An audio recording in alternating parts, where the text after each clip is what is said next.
Jemaat Maha Tuhan, terpujilah nama Tuhan yang memperjumpakan kita melalui pelayanan ini. Hari ini Tuhan mau tuntun kita berjalan dalam kebenaran berdasar pada firman-Nya. Untuk itu kita akan baca dan renungkan firman Tuhan. Sebelum itu mari berdoa. Ya Bapa, kami butuh firman-Mu. Dan oleh sebab itu saat ini kami akan baca renungkan firman.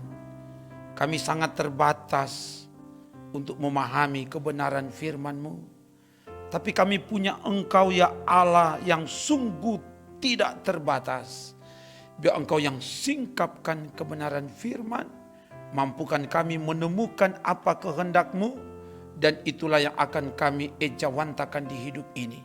Ya Allah Roh Kudus, ke dalam kuasa-Mu hamba serahkan. Bertindaklah ya Bapa dalam nama Tuhan Yesus. Haleluya. Amin.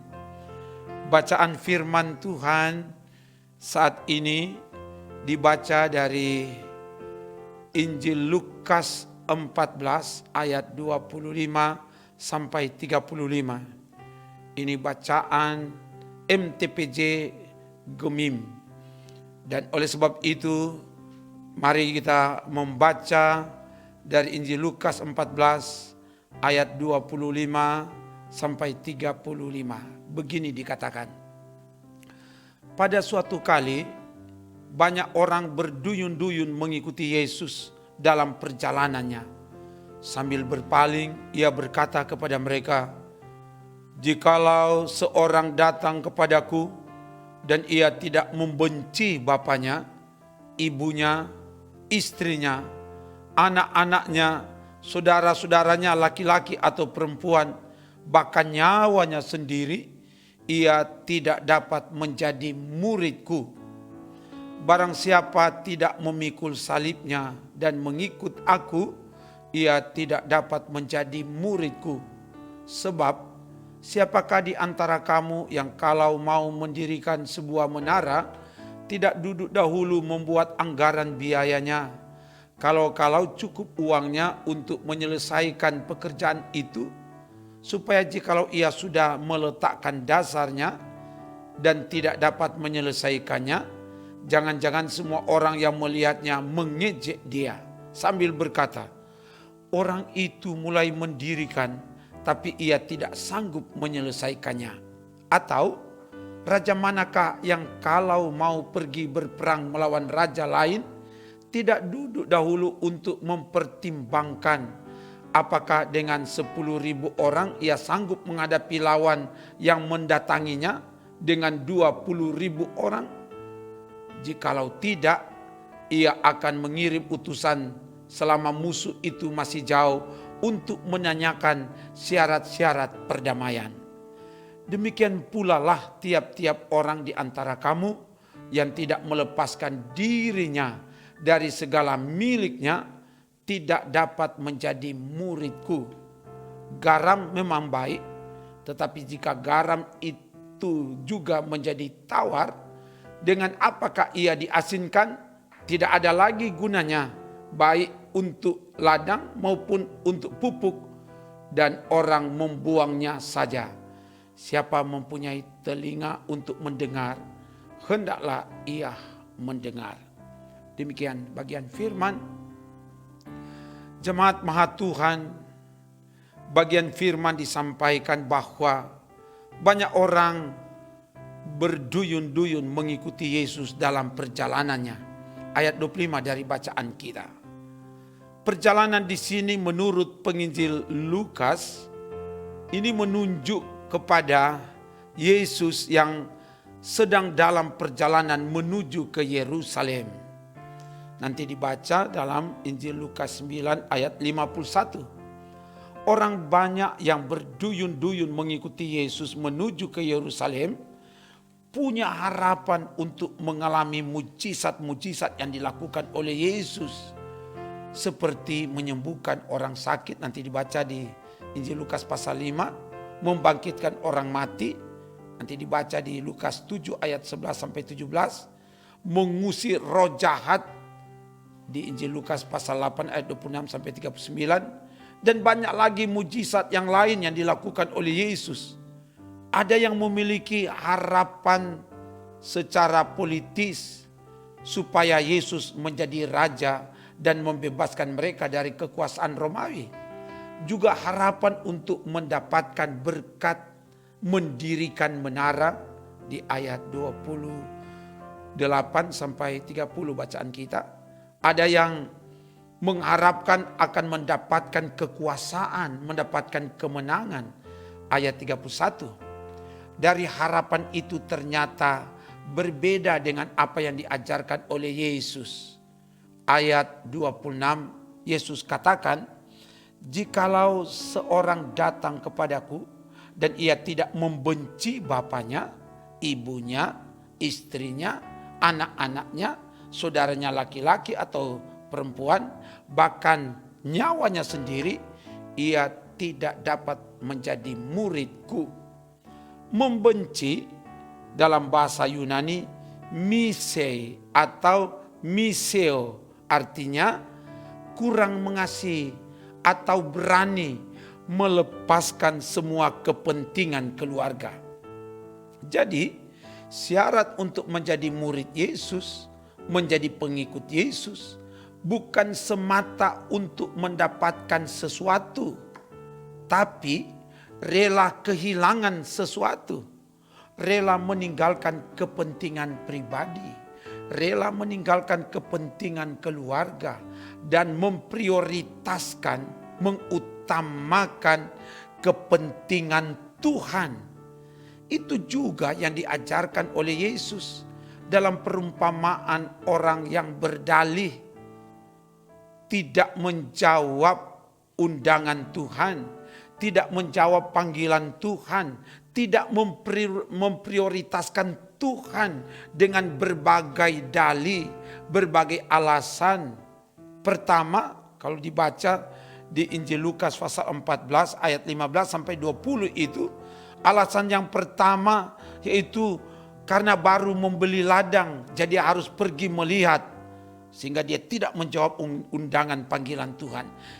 Alasan yang kedua, baru membeli 5 ekor lembu kebiri, jadi harus pergi mencoba. Alasan ketiga, baru kawin, jadi dia tidak menjawab panggilan Tuhan, tidak memprioritaskan Tuhan. Ini alasan-alasan yang mengikat, terkadang sulit untuk dilepaskan. Menjadi murid Yesus, menjadi pengikut Yesus, harus kuat dan berani melepaskan diri dari segala sesuatu dan sungguh-sungguh memprioritaskan Tuhan dalam hidup ini. Sebab Yesus katakan, setiap orang yang siap untuk membajak tetapi menoleh ke belakang tidak layak untuk kerajaan sorga. Lukas 9 ayat 62. Tapi juga Yesus katakan dalam Lukas 18 ayat 29 dan 30, segala sesuatu yang hilang dalam hidup ini karena mengutamakan Tuhan, ia akan mendapatkan kembali lipat ganda dan hidup yang kekal. Yang berikut, untuk menjadi murid Yesus, menjadi pengikut Yesus, harus rela pikul salib, menyangkal diri, harus rela berkorban.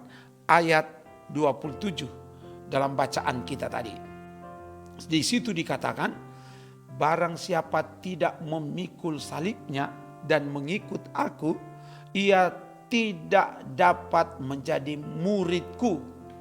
Kata tidak dapat dalam bahasa aslinya, bahasa Yunani, menggunakan kata dunafai. Kata ini bisa berarti tidak punya hak atau tidak punya kuasa. Dengan kata lain, Yesus ingin menegaskan barang siapa tidak memikul salibnya dalam mengikut Tuhan, ia sama sekali tidak berhak menyebut dirinya sebagai murid Tuhan. Ini penting. Jadi Orang yang menyebut dirinya sebagai murid Tuhan, sebagai pengikut Tuhan, harus sungguh-sungguh siap memikul salib. Sebab kalau tidak bersedia memikul salib, dia tidak berhak menyebut dirinya sebagai murid Tuhan. Tujuan dari pernyataan ini adalah agar umat Tuhan memahami makna mengikut Yesus dalam porsi yang benar dan bertanggung jawab. Selanjutnya, untuk menjadi murid Yesus, menjadi pengikut Yesus, harus pertimbangkan baik-baik, harus perhitungkan dengan matang. Ayat 28 sampai 33 bacaan kita itu mencatat. Di situ digambarkan seorang yang akan mendirikan sebuah menara harus dihitung dengan matang supaya dapat diselesaikan dan tidak diejek orang. Demikian juga seorang raja yang akan maju berperang harus mempertimbangkan kekuatan dan kelemahan prajurit. Kalau tidak, lebih baik berdamai dengan lawan. Menjadi murid Yesus harus menjadi garam untuk menggarami.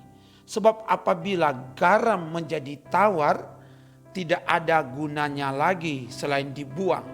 Fungsi garam itu ada banyak. Antara lain mengawetkan dan bahkan juga menghilangkan bau busuk. Suatu masakan atau daging supaya dia awet harus digarami. Dan kalau daging itu supaya tidak busuk harus ditaruh garam. Saya orang Belang Watulinei. Iya. Di ujung kampung kami ada namanya Desa Tababo.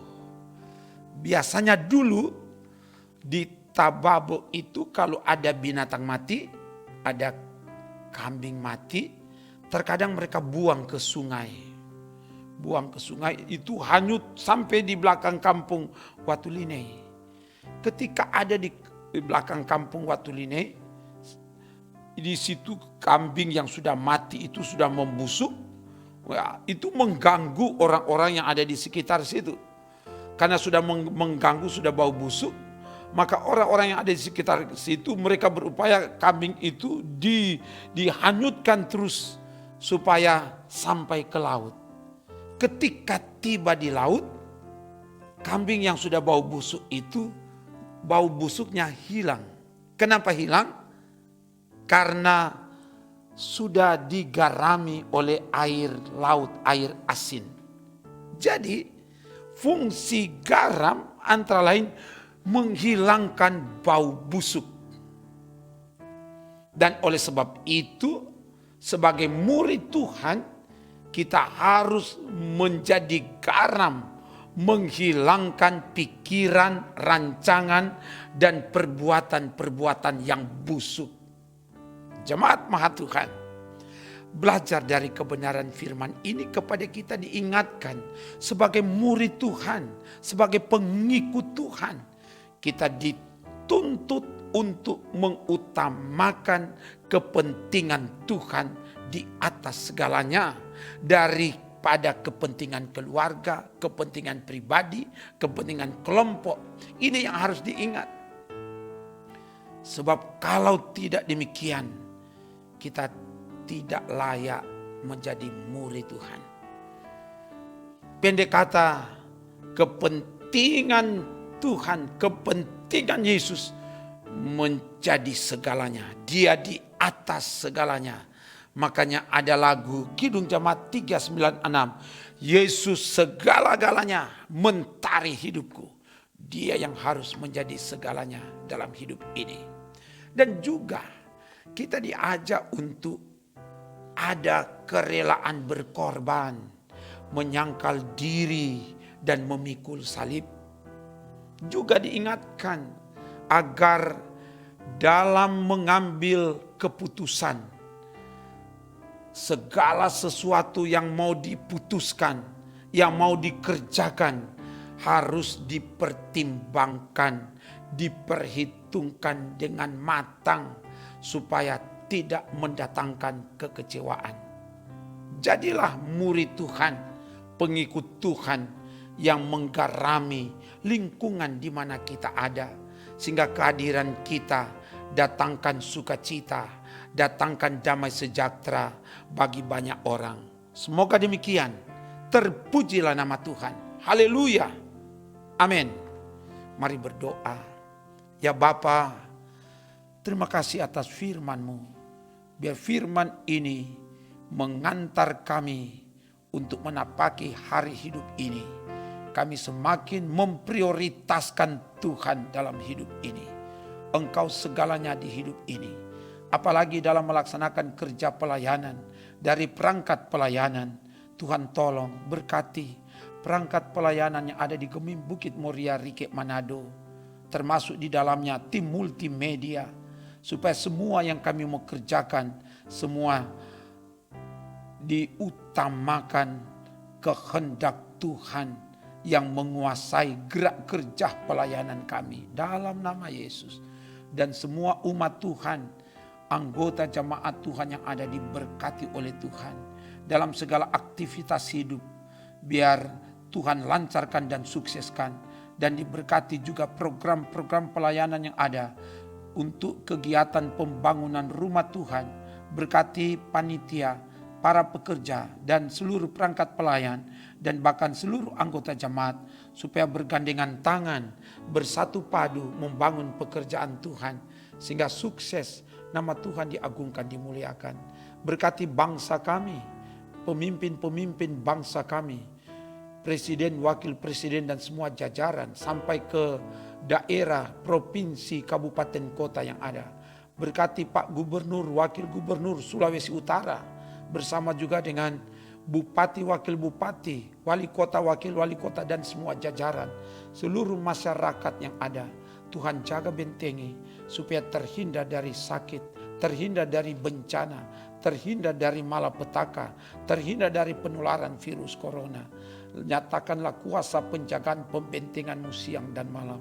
Berkati semua yang tetap setia mengikuti pelayanan dari Gemim Bukit Moria Rike Manado ini. Biar Tuhan jamah dimanapun mereka berada, biar semakin diberkati dan diberkati. Terpuji nama-Mu Bapa. Ini doa kami. Kami minta semua ini dalam nama Tuhan Yesus. Haleluya. Amin. Demikian pelayanan firman. Terima kasih saudara tetap setia mengikuti pelayanan ini.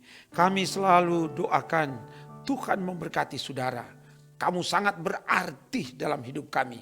Mari saling menopang, saling melengkapi agar kita semakin berakar, bertumbuh dan berbuah di dalam Tuhan. Amin. Trims. Jangan lupa subscribe channel Gemim Bukit Moria Rike.